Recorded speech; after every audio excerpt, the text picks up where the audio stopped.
Hello my friends, in today's video we will be comparing Sony A7IV and Fujifilm X-H2. The A7IV is currently the most popular hybrid camera on the market, and as I've explained in my previous videos, there are very good reasons for that. The XH2 uses a new APS-C sensor combined with a powerful processor to offer a pretty incredible feature set at a very interesting price point. In this video we will compare the performance and the feature set of the A7IV and the XH2, and I will try to help you decide which way to go. As you might know, the appearance of the XH2 is identical to the XH2S, and that means that some of the conclusions will be the same as in the A7IV and XH2S comparison. The size of the A7IV and XH2S is very similar. Fujifilm is a little bit wider, but the difference is hardly noticeable. Both weigh around 660 grams including a battery, so both are exceptionally compact and light, and they offer a great size to performance ratio. The build quality is also very similar. Both use a magnesium frame and feel very solid. The XH2 might have a very slight advantage because the front side is rubberized, but I don't have any complaints about the A7IV build quality either. Both are weather sealed.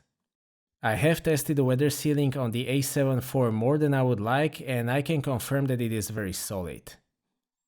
Judging by the X-T4, I also expect the XH2 to perform very well in this regard. Probably the most important difference is the sensor size and the pixel density. A7IV uses full-frame backside illuminated 33 megapixel sensor. The XH2 uses a smaller APS-C backside illuminated 40.2 megapixel sensor. The XH2 offers more resolution, but the A7IV has a huge pixel density advantage. In reality, the amount of detail is very similar. I would say that it is a draw, which is a success for both. Both capture a very solid amount of detail, sufficient for basically any kind of digital publishing and fairly large fine art prints. An important factor is that you will need to use optically excellent lenses to match the pixel density on the Fujifilm, whilst the Sony is much less demanding when it comes to the optical quality of the lenses. Regarding the ISO performance, as always, keep in mind that Sony uses REI ISO scale, whereas the Fujifilm uses SOS, which means that I will have to use higher ISO by about 2/3 of a stop on Fuji to compensate for that. A7IV is generally cleaner by one stop and some change. At REI ISO 1600 and SOS ISO 2500, Sony is very clean. On Fuji you can clearly see the noise, but it is usable. At REI ISO 3200 and SOS ISO 5000, the Sony is still very clean and usable for majority of publishing platforms. Fuji can probably still be used for online publishing, but the amount of noise is quite significant. At ISO 6400 on Sony and 10000 on Fuji, Sony is still usable for digital publishing. There is a lot of noise on Fuji, so I would only use it in case of emergency. ISO 12800 is an emergency option on Sony, but it will still get the colors right. ISO 25600 is usable for documentary purposes. Fujifilm doesn't go higher than ISO 12800 natively. Overall, Sony wins in terms of the low light, which is to be expected, but Fujifilm is not bad at all for a high-resolution APS-C camera. In terms of the dynamic range, X-Trans 5 got a little bit closer to Sony because of the lower base ISO, which is now 125. As long as you stay at lower ISO values, you should be able to basically use highlights and shadow sliders without restrictions. The dynamic range is generally great on both. The difference will mostly be visible at higher ISO values, while the A7IV has an advantage. The XH2 can also shoot stacked 160 megapixel images using pixel shift. It only works on a tripod, and you need to combine the images in proprietary software. The amount of detail that you can capture this way is incredible, so if you have a tripod on you, it is definitely worth using. The XH2 is also a significantly faster camera. It can shoot up to 20 frames per second, but that is with electronic shutter and 1.29 times crop. You can also get 13 frames per second with electronic shutter and no crop. With mechanical shutter, you can get 15 frames per second, which is a great value for a 40 megapixel sensor.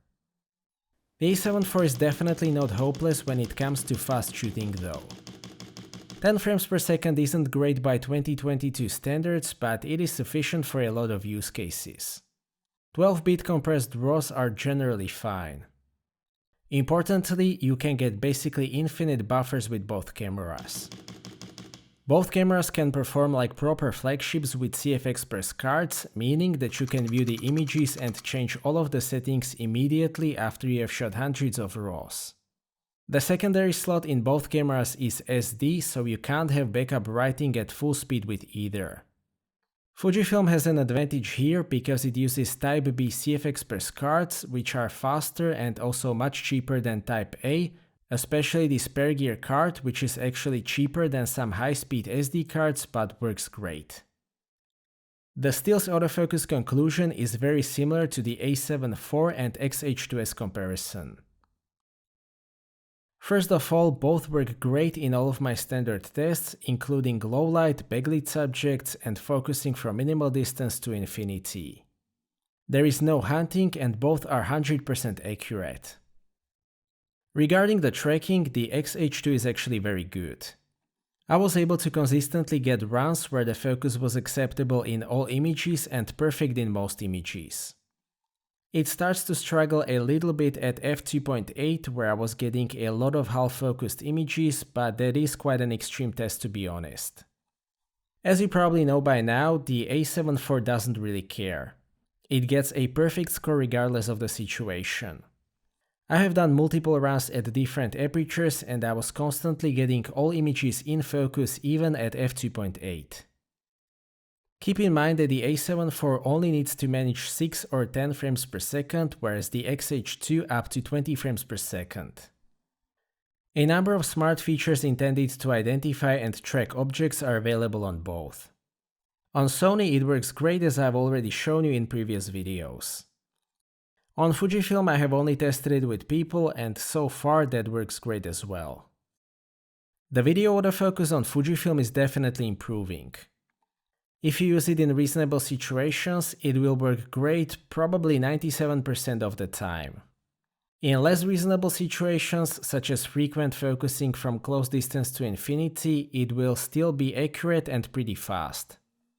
The only issue might be the smoothness, which will depend on the specific situation and the lens. Face tracking actually works great, pretty much as good as on Sony. Much like with the stills, Sony doesn't really care.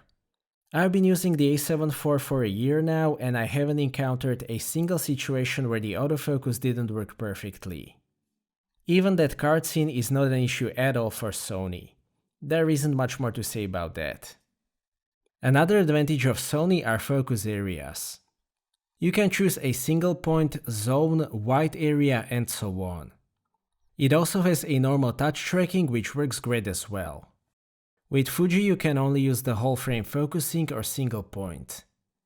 Tracking in video only works with faces.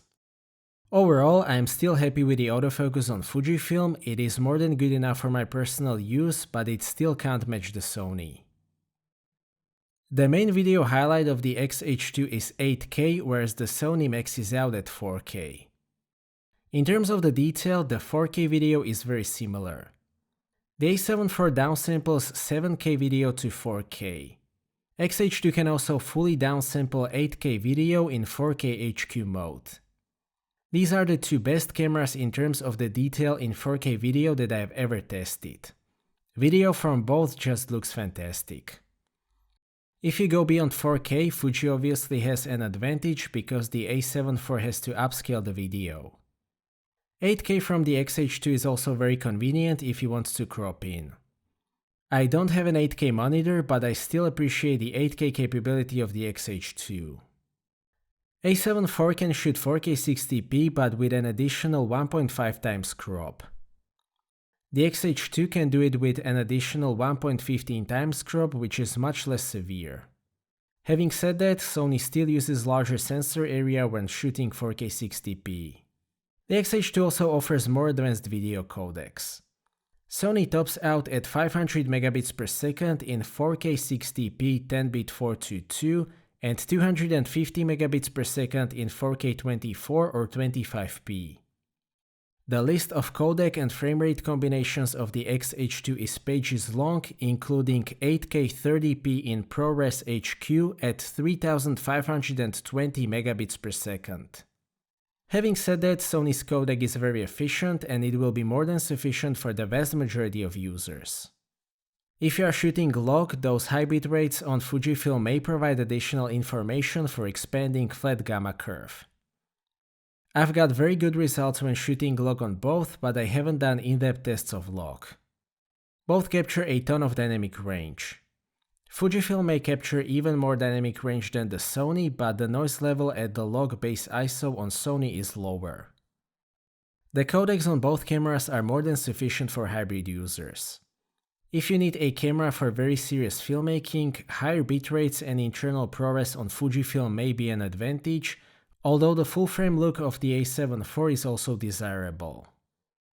The rolling shutter on Fujifilm is visible in 8K or 4K HQ setting. Unless you are shooting some fast-moving objects or using long focal length, it shouldn't ruin your footage, but it is something to keep in mind. There is much less rolling shutter in non-HQ 4K video, so that is a very valuable option for fast-moving objects. The rolling shutter on the A7IV is closer to the non-HQ rolling shutter of the X-H2, so again, unless you are shooting something specific, it shouldn't be a major issue. Overall, the X-H2 definitely wins in terms of the video capabilities. Sony can indirectly compensate for that with a full-frame look, low light and autofocus, but the video specifications are getting rather average in late 2022. Fujifilm claims that the in-body image stabilization in the X-H2 has 7-stop efficiency. Sony claims 5.5 stops for the A7IV. The IBIS in the X-H2 is better, but definitely not by 1.5 stop. Not because the X-H2 IBIS is not good, but because the A7IV IBIS is greatly underrated. In stills, I was actually able to get sharp images at very similar shutter speeds with both. In video, the X-H2 is also more stable, but the difference is not huge. Fuji gets you closer to a tripod look, but Sony footage definitely isn't shaky. Both are sufficient for static shots, probably up to about 70mm, Fuji maybe a bit more, and normal stuff such as panning or just pointing the camera around. Both also offer digital image stabilization on the top of the IBIS with 1.1 times additional crop, and it is quite effective on both, but don't expect it to be like on a GoPro. An advantage of Sony is that it can store gyro data that can be used in post-production to further stabilize the footage. Regarding the handling, the conclusion is the same as in the X-H2S comparison. The grip is almost identical and I definitely don't mind that. I think that it is a very good compromise between the holding comfort and compact design, and I think that most users will be happy with it. An advantage of the A7IV is that it has 2 more command dials. The placement of the buttons is very logical on both, and I don't have any fundamental issues with the control layouts on either. Fujifilm has an extra button on the front side. Basically, the only thing that I miss on both is the dry mode dial. An advantage of Fujifilm is that it offers 7 custom modes that can be configured as stills or video modes. X-H2 also has a status display and it is probably the best one available.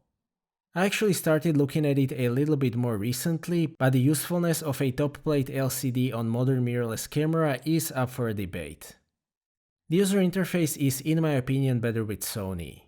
A7IV uses the new main menu, which is very well structured and it can be controlled by the touchscreen. The X-H2 uses the traditional Fuji menu, which is also pretty well structured but not as well as Sony, and it can't be controlled by the touchscreen at all.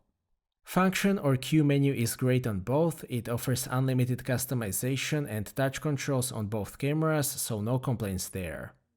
Overall, I like the handling on both, but I slightly prefer the A7IV because of those 2 extra dials and better main menu. On the other hand, the display is better on the X-H2. Both cameras use a 3-inch 3x2 panel, but the Fujifilm has a higher resolution at 1.62 million dots. Sony uses 1.04 million dot panel, but it is not as bad as that number would suggest. It is still usable, but the Fuji display is better for reviewing the photos and for manual focusing. The viewfinder on Fujifilm uses 5.76 million dot panel with 0.80 times magnification. This EVF is a class above Sony's 3.69 million dot panel with 0.78 times magnification. The EVF in A7 IV is still very good, but the XH2 EVF is definitely nice to have. NP-FZ100 battery in A7 IV is slightly larger at 2280 mAh. The XH2 uses 2200 mAh battery. A7 IV is rated for 580 shots, XH2 for 540. The real-world battery life on Sony is significantly better. I was able to get about 150 minutes of the highest spec 4K video with Sony. With Fuji it was closer to 100 minutes. The battery life is still great on both, but Sony wins in this regard. Sony also dominates when it comes to the lens selection. The E-mount lens selection is objectively the most complete on the market. There are plenty of brilliant budget-friendly lenses from brands such as Samyang, Tamron, Sigma, and so on. Some of the latest Sony lenses, such as the 24-70mm GM2, offer optical perfection in a miraculously small and light package, as long as you are willing to pay for it. At the moment, there isn't really anything that I miss in the E-mount lens selection. X-mount lens selection is not bad, but a lot of first-party lenses are due for an update. At the moment, I don't know which lenses are good enough to match 40 megapixel resolution, but I can already say that this sensor is very demanding when it comes to the lens quality. Latest Fuji primes, such as this 18mm f1.4, are optically brilliant, but there are still some cracks such as loud autofocus motor on this lens, which is quite difficult to understand. Red Badge 16-55 is definitely not a bad lens, but I think that Fuji can offer more when it comes to the most important lens in the system. On the other hand, the selection of third-party X-mount lenses is getting much better, and some of them, such as my favorite Wiltrox 13mm f1.4, are brilliant. To sum up, I think that this is one of the most interesting camera competitions on the market. The A7 IV is a well-established and best-selling hybrid camera on the market. It has some great strengths, such as the sensor output, autofocus, and the lens selection, but Sony did leave the door open in some aspects such as the shooting speed or video specs, which are solid but not market-leading.